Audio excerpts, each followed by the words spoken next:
तो कैसे हैं आप लोग। आशा करता हूँ बहुत अच्छी होंगे, घर पे होंगे और स्वस्थ होंगे। आज मैं करबक 2 का वीडियो लेकर के आया हूँ। जैसा कि आप सबको मालूम होनी चाहिए, 2 करबक है, करबक 1 और करबक 2।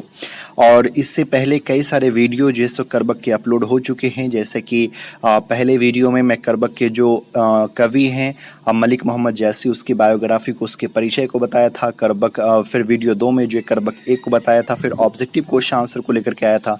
अगर वो सब वीडियो आप नहीं देखें तो कृपया करके प्लेलिस्ट में जाइए और सारे वीडियो को देख लीजिए ताकि आपके बोर्ड की तैयारी अच्छे से हो सके। तो आज करबक 2 को हम लोग देखेंगे जो बहुत ही इंपॉर्टेंट है। बहुत कुछ जानने को जैसे इस करबक 2 में मिलेगा। तो चलिए वीडियो को शुरू करते हैं। लेकिन वीडियो शुरू करने से पहले आपसे एक छोटा सा रिक्वेस्ट है कि अगर आप हमारे ये चैनल पर पहली बार आए तो प्लीज़ चैनल को सब्सक्राइब कर लीजिए और इस वीडियो को ज़्यादा से ज़्यादा अपने दोस्तों को शेयर कीजिए और वीडियो को लाइक करना मत भूलिएगा। तो चलिए करबक 2 को हम लोग देखते हैं।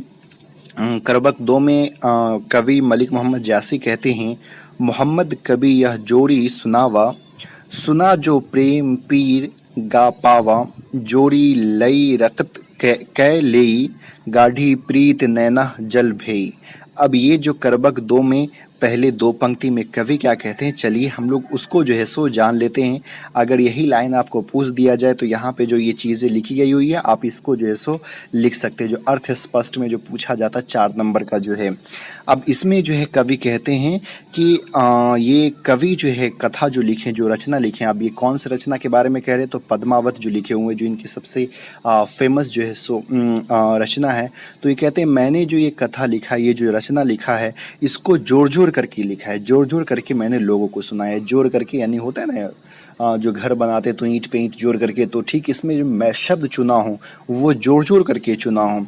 और जिसने भी इसे सुना है उसे प्रेम की पीड़ा का अनुभव हुआ है कि प्रेम क्या है और प्रेम में दुख कितना होता है, उसका जो है सो अनुभव हुआ है। तो कवि ये कहते हैं कि मैंने जो ये रचना लिखा है इसको मैंने जोड़ जोड़ करके सुनाया है, जोड़ जोड़ करके जो लिखा है, और जिसने भी इसको सुना है उसको प्रेम की पीड़ा का जो है सो अनुभव हुआ है। और आगे कवि कहते हैं कि मैंने इस काव्य खंड को है ना, मैंने इस रचना को रक्त की लय लगाकर, यहाँ पे लय होगा रक्त की यानी खून की लय लगाकर, जैसे कि आप देखते हैं ईंटा जो जोड़ा जाता तो वहाँ पे भी जोड़ने के लिए सीमेंट बालू का प्रयोग किया जाता है। तो यहाँ पे कवि ये कह रहे कि मैंने जो इस काव्य की रचना की है तो इसमें रक्त खून की लय लगाकर इसको मैंने जोड़ा है। और गाढ़ी प्रीत है ना, प्रीति यानी कि प्रेम है कि नहीं, गाढ़ी प्रीति को आंसुओं के जल में भिगोया है। यानी आप इसी से आप समझ सकते हैं कि ये जो कवि है, कवि पद्मावत को लिखने के लिए कितना ज़्यादा मेहनत की है और किस तरह से जो है सो इसको ये लिखे हैं। अब चलिए आगे क्या कहते हैं।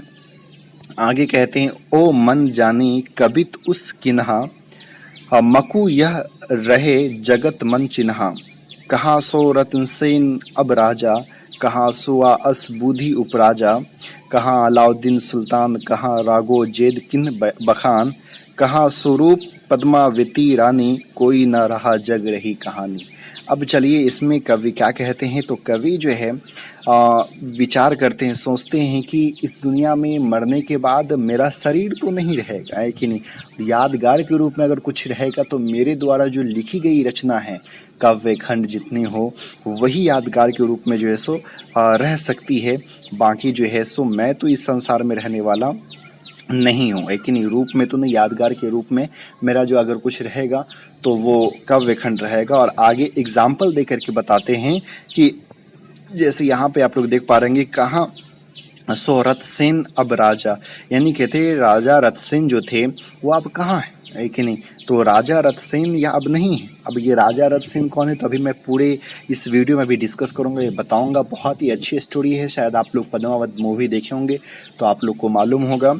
तो कहते हैं वह राजा रथसेन अब नहीं है कि नहीं। वो सुगा भी नहीं है, सुगा मतलब तोता, है कि नहीं। वह सुगा भी नहीं है जिसने राजा रथसेन के मन में ऐसी बुद्धि उत्पन्न की। वो जो है सो सुगा भी नहीं है, तोता भी नहीं है, और तोता का नाम शायद हीरामणि था, है कि नहीं। वो तोता भी जो है सो अब नहीं है। कहाँ है सुल्तान अलाउद्दीन, ये सुल्तान अलाउद्दीन भी नहीं है, ये भी इस दुनिया से जा चुके हैं कि नहीं। राघव चेतन, राघव चेतन भी नहीं है जिसने अलाउद्दीन के सामने पद्मावती के रूप का वर्णन किया था। तो कोई भी नहीं है, नहीं तो राजा रथसेन है, नहीं तो ये राजा रथसेन है, नहीं तो वो सुगा है जिसका नाम था हीरामणि, नहीं तो सुल्तान अलाउद्दीन है। और नहीं तो राघव चेतन है जिसने पद्मावती के रूप का वर्णन किया था अलाउद्दीन के सामने, और नहीं तो रानी पद्मावती है। कोई भी जो है सो नहीं है, कोई भी इस संसार में नहीं रहा। जितने ये सब जा चुके हैं केवल उनकी कहानियाँ बची हुई है। अब उसकी कहानियाँ जो सिर्फ वही यादगार के रूप में बची हुई है, लेकिन वो सब जो इस दुनिया से जा चुके हैं। अब थोड़ा मैं आपको समझा दूं राजा रथसेन कौन थे। तो राजा रथसेन जो है चित्तौड़ के राजा थे, एक नहीं चित्तौड़ के शासक थे।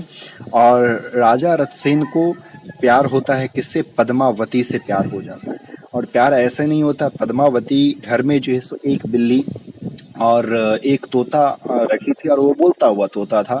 थोड़ा वीडियो लंबा हो जाएगा, मैं शॉर्टकट में बताने की कोशिश करूंगा, लेकिन अगर इसको और भी आप समझना चाहते तो पद्मावती मूवी देख सकते हैं।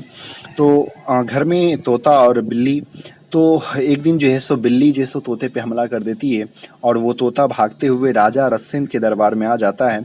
जैसे ही राजा रथसेन के दरबार में आता है तो वो तोता जो है पद्मावती के रूप का वर्णन करना शुरू कर देता है। तो पद्मावती के रूप का वर्णन करता है, और राजा जो है जैसे ये सुनता है वो तो भौचक्का रह जाता है, और शायद उसको विश्वास नहीं हो रहा था कि ये जो तोता बोल रहा है कुछ सही है। और फिर बाद में तोता के साथ ही तोता के द्वारा बताए गए रास्ते के द्वारा ही जो है वो पद्मावती के यहाँ पहुँच जाता है। और पद्मावती के पिताजी का नाम शायद राजा गंधवर्ण सेन थे, है कि नहीं। वहाँ पहुँच जाते और फिर जो है उनको बुलाया जाता है तोते के जरिए से ही। उसके रूप को देख करके वो खो जाते हैं और यहाँ से लव शुरू हो जाता है।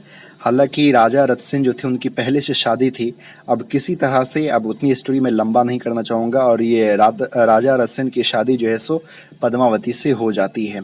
अब जब पद्मावती से राजा रथसेन की शादी हो जाती है, अब होता क्या है कि राजा रथसेन के दरबार में एक बंदा था जिसका नाम था राघव चेतन। और ये जो राजा रथसेन के दरबार में राघव चेतन था, ये राघव चेतन जो है सो संगीत गाता था, एक गीत गाता था, बहुत सुरीली आवाज़ थी। अब होता क्या है कि राघव चेतन जो रहता है इसको जादूगर भी ये रहता है कि नहीं, जादू करने की कला भी रहती है, और अभी तक किसी को दरबार में मालूम नहीं था। एक दिन जो है सो ये अपना जादू जो है राजा रथसेन पे ही करना चाहता है, और राजा रथसेन को किसी तरह से खबर पहुंच जाती है।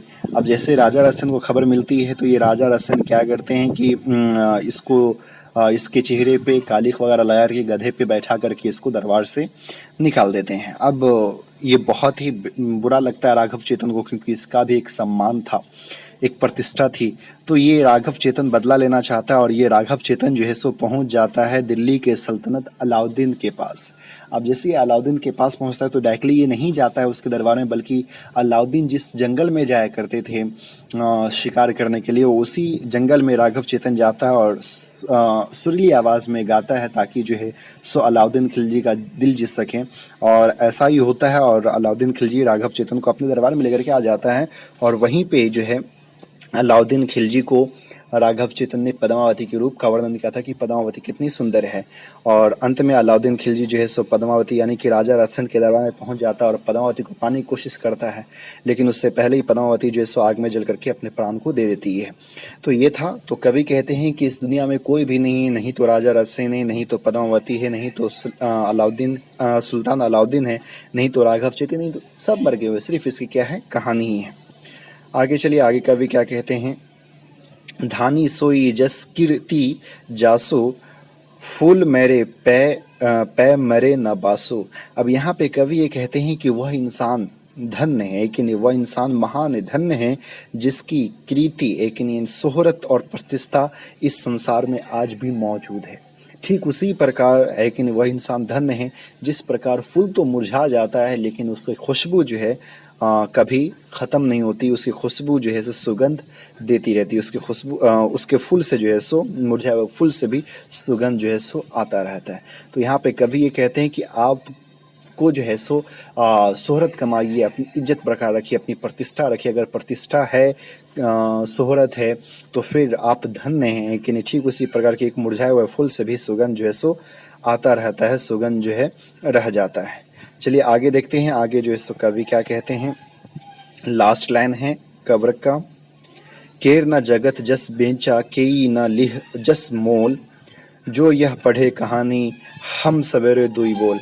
अब यहाँ पे कवि ये कहते हैं कि इस संसार में यश किसी ने नहीं खरीद पाया, यानी कि शोहरत, इज़्ज़त जो है किसी ने भी इस संसार में, कोई भी इंसान ऐसा नहीं है जो यश खरीदा। और सिंपल सी बात है, कोई भी इंसान इज्जत नहीं खरीद सकता, इज्जत जो बनाना पड़ता है खुद से।